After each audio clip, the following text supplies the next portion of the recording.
So this truck came in because the customer said that it had a clunking noise sometimes. I drove it and I didn't hear anything at all. And I'm like, okay, maybe not.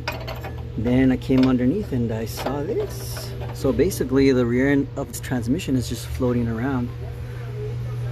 That's why you can't take for granted what people tell you, especially customers. Sometimes we want to write them off, but sometimes you gotta look a little deeper.